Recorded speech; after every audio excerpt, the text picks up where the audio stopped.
تقدم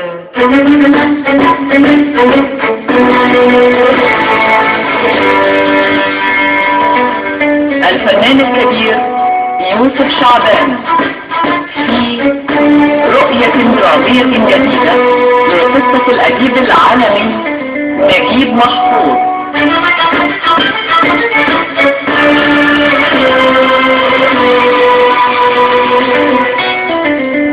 العريس النجم طارق لطفي،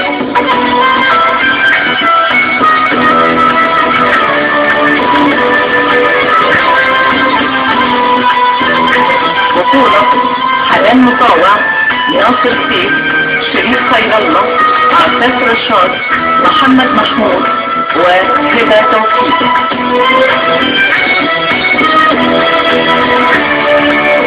ضيوف الشرف النجم احمد ماهر، ياسر فرج، صبحي خليل.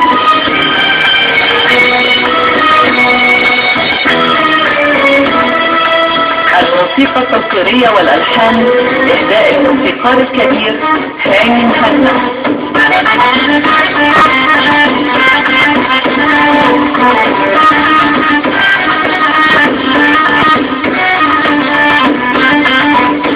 المخرج المساعد مياد عثمان.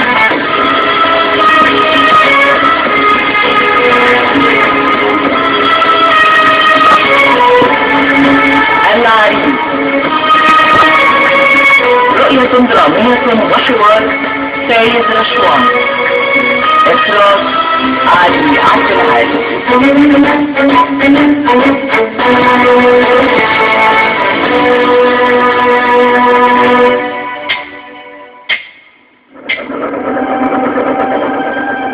أنا بحبك قوي يا باهر. أنا عرفت أكتر من حد قبلك في أمريكا وفي أكتر من بلد سافرتها بحكم شغلي، إنما صدقني أنت شيء مختلف، ديفرنت. فيك تحضر وذكاء الراجل الغربي، فيك شهامة وقوة عزيمة الراجل الشرقي، وفيك حاجة تخصك أنت وحدك بس، حاجة بجد لا لقيتها في راجل شرقي ولا غربي. حنيتك باهر، انت حنين قوي. انا بحبك قوي باهر. وانا بحبك قوي يا كارمن. انت حققت لي امنية من امنيات حياتي، وركبتني معاك في النيل، وكمان عملت معايا اللي ما كنتش حتى احلم بيه ولا يجي على بالي. سافرتني الصعيد ووكلتني تطير مشلتت. ايوه متربي على غني زيك. دي حاجات بسيطة يا كارمن، يا ريت كان في ايدي اكتر من كده كنت عملته علشان اوصلك. لكن كارمن بقى في ايديها تعمل كل اللي نفسيتك باهر. وانتي عارفة ايه اللي يبسطني؟ انك تاخد حقك في البلد دي. حرام واحد زيك متخرج من كلية الاقتصاد والعلوم السياسية وبتتفوق، ولا عارف يبقى مغيب، ولا عارف يتعين في وزارة خارجية لمجرد ان معهوش واسطة ومعهوش فلوس يدفع رشوة ويفضل من غير شغل كده. طب تقدري تعملي ايه يعني علشان يا كارمن؟ مش فاهم. انت لازم تكمل دراستك العليا باهر، لازم تاخد الماجستير ومن بعدها الدكتوراه يا دكتور باهر. طب ازاي يعني؟ هيحصل، وفي الجامعة الأمريكية، مش بالرشوة ولا الواسطة، إنما عشان أنت تستحق فعلا كده باهر. كل الحكاية إني هديك الفرصة تحقق حلمك.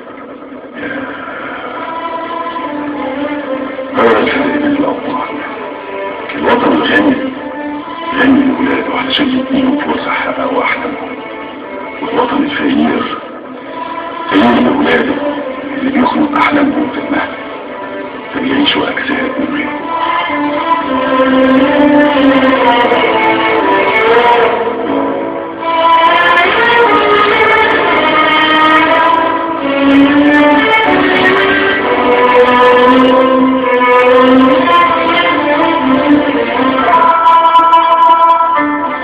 ولما أدت كارمن دانيال مهمتها لحد الآخر وعلى أكمل وجه وساعدت بعلاقتها واتصالاتها ان باهر عز الدين يحصل على الماجستير وبعدين الدكتوراه من الجامعة الامريكية، يتعين كأستاذ للعلوم السياسية.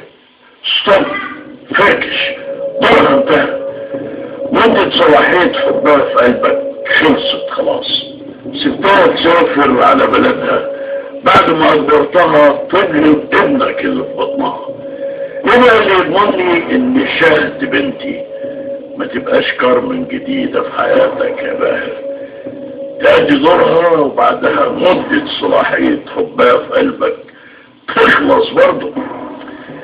تصدق يا عابد بيه ان انا سعيد ان حضرتك فتحت الموضوع ده، بس انا مندهش.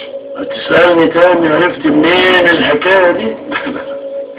وانا مش على قدر ذكاء حضرتك طبعا، لكن برضه مش بالغباء ان انا اسال سعادتك السؤال ده، لان موضوع كارمن دانيال ده بالذات مفيش حد يعرف عنه اي حاجه غير مكان واحد في مصر، واهم مكان في مصر. امال ايه بقى سبب اندهاشك؟ ان الموضوع اتحكى لك ناقص يا عابد بيه. الموضوع بتاع كارمن له تكمله، وهم بس اللي يعرفوا تكملته. ازاي بقى ما حكوش لحضرتك؟ احكي لي انت.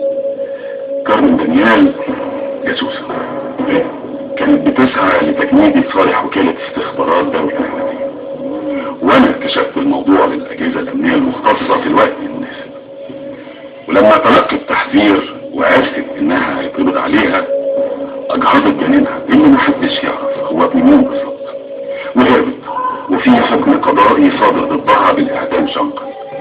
لكن الموضوع ما تصرفش إعلاميا لاعتبارات تخص حساسية العلاقات السياسية الدولية لمصر مع أحد الدول الخارجية. بس انت حبيت كارمن دانيال. حبيت كارمن دانيال فعلا، بس اكتشفت ان انا بحب بلدي اكتر. وطلعت كسبان الدكتوراه.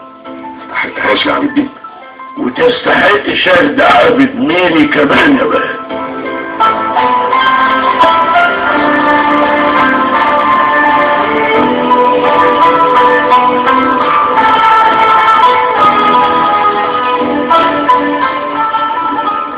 يعني حدد معاك الخطوبة؟ لا. ايه ده؟ امال يعني ايه وافق على الخطوبة؟ قالوا ان هو داخل على الانتخابات الداخلية في الحزب، وبعدها انتخابات برلمان 2010، والوقت مش مناسب لحفل الخطوبة ولا حتى اعلانها. وده اسمه ايه بقى؟ موافقة مع ايقاف التنفيذ.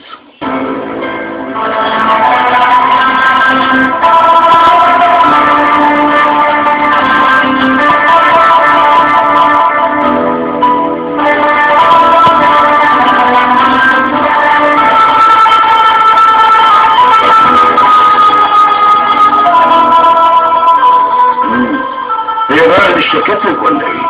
ما هي اتكلمت معاك مرة ومفيش نتيجة. مثلا الخطوبة هنفرح بالبنت. مش فاضي، عندي انتخابات بعد شهر.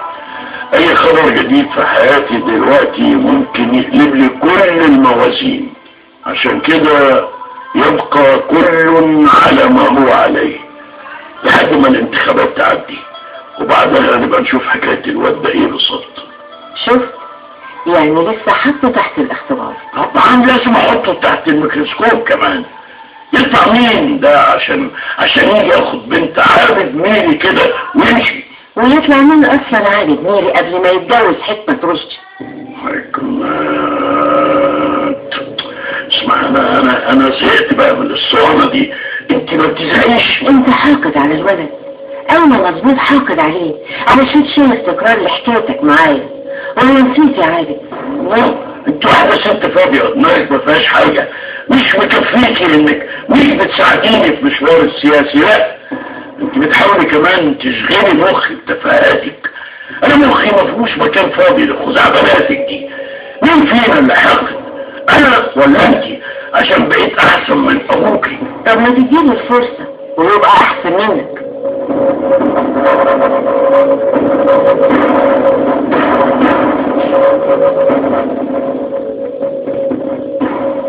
انا اسفة قوي يا ماما لو كنت تثبت في اي خلاف منك وبين ده. لا يا حبيبتي، انت ما ذنبكيش حاجة ابدا. الخلاف بيني وبين ابوكي خلاف بيا. ايوه بس دي اول مرة حضرتك تدخلي معاه في مناقشة كده يعني بسببي انا. اوعى تفتكري يا هشام المهم مين ست دماغها فترة. لا يا ماما أنا عارفة إنك شايفاني كده، بس أنا مش كده. اكتتريت أبوك يا أحبتتني، مش هو ده عادة الشاب الريف اللطيف اللي الطموح كان واضح في عينيه وروح الشمس. أصريت إني أتجوزه وأساعده لحد ما بقى عادة ميري، لكن دلوقتي بقى عادة ميري اللي مش فاضي يفتكر عيد ميلادي ولا حتى عيد جوازنا ولا تفتكرني بأي حاجة حلوة في حياتي، حتى انت يا شا. أنا عارفة إنك بتحبي الولد ده. اسألوني أنا عن الحب، وعشان كده أنا اتدخلت في الموضوع ومش هاخد منه غير يوم التاني.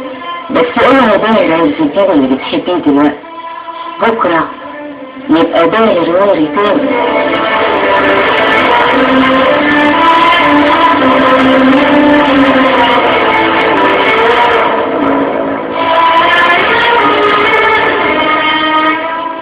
أول مرة تحصل.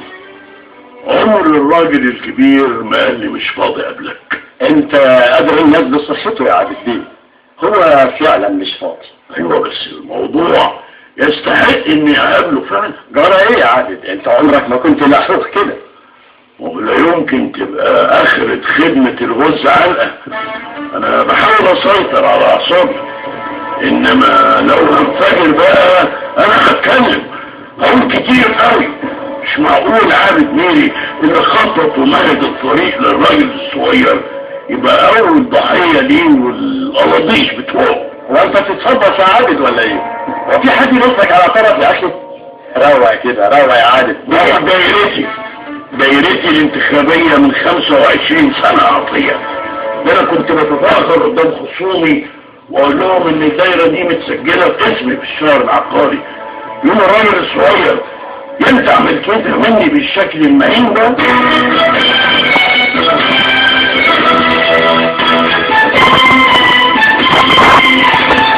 رؤية درامية جديدة لقصة الأديب العالمي